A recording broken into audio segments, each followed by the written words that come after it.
Struggling with Elden Ring? Perhaps this will help. There are a few extremely powerful tools at your disposal to make the game much easier.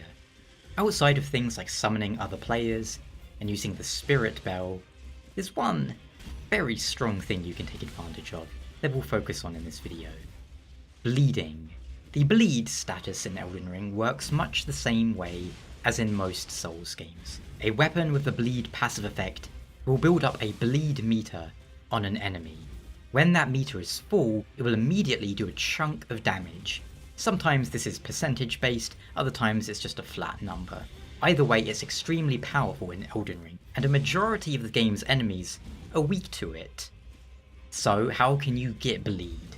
Certain weapons come with it, but you can also infuse it into almost any weapon in the game. Very early on, indeed the footage I'm showing you right now is of a base level bandit character. The Ash of War Bloody Slash not only imbues your weapon with bleed, but is also an extremely powerful skill all by itself. Whilst it does drain a little bit of your own health when you use the weapon skill, it has good range, damage, and is perfect for cheesing.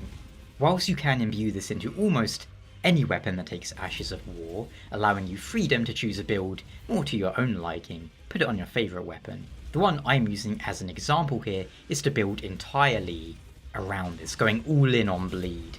I'm using two scimitars. One can be bought in the Round Table Hold. You can then farm them from skeletons, or the warrior class starts with two. Both are imbued with the same Ash of War, so both have bleed. How to get two?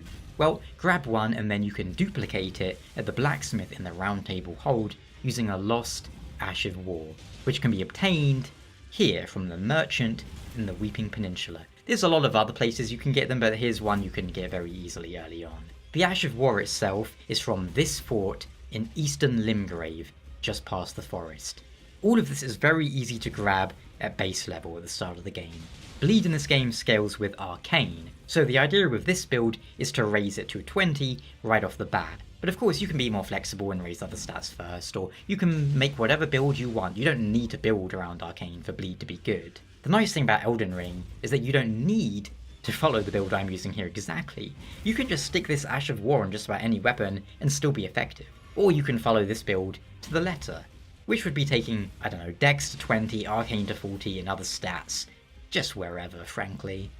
Of course, there's a lot of other things that are really useful too. Some things that I found in my first playthrough of the game and used a lot are, well, the Moonveil Katana. This is what I used on my first full playthrough of the game. I used the Moonveil Katana, and my other weapon was the Great Estoc for poking.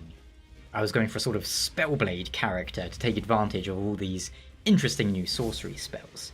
Now, the Moonveil is a katana that scales with intelligence and does magic damage, split with physical, making it perfect for a Spellblade. Recently, it's come into the spotlight as the flavour of the week PvP weapon as well. Ignoring that sort of stuff though, it's a really good weapon. The skill it uses, nice damage and fast, but most importantly, it does huge stagger damage, allowing you to stun most bosses with 3 or 4 hits of it at most. That and katanas are always good, in general. Of course, this build leans a bit more into a specific weapon and has less flexibility than the other one I mentioned earlier.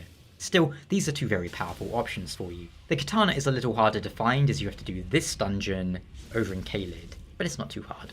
Now, if you are the type of person who likes to use the summons, the Spirit Bell summons, I didn't really use these very much in my first playthrough, but I did level up one just because, you know, I had all these materials to level them up with. The one I was leveling up was Latenna, which you can find in this cave here, I believe. When I did summon it just to try it out, my goodness, it's like a gun turret. It's crazy. Whether you're using the Moonveil or a bleed build, either of them are going to make Margit a cakewalk. He seems to be the main block for people currently. If you're struggling with him, I would advise exploring some optional areas, maybe the Weeping Peninsula, and at the least taking your weapon to +3. This is a great spot early on to get lots of upgrade materials for your weapon. Limgrave Tunnel, here in the Agheel Lake. That place alone should be enough to get your main weapon to +3. You can also purchase an item in the Murkwater Coast mini dungeon that will make the boss a lot easier by allowing you to disable him twice in his first phase.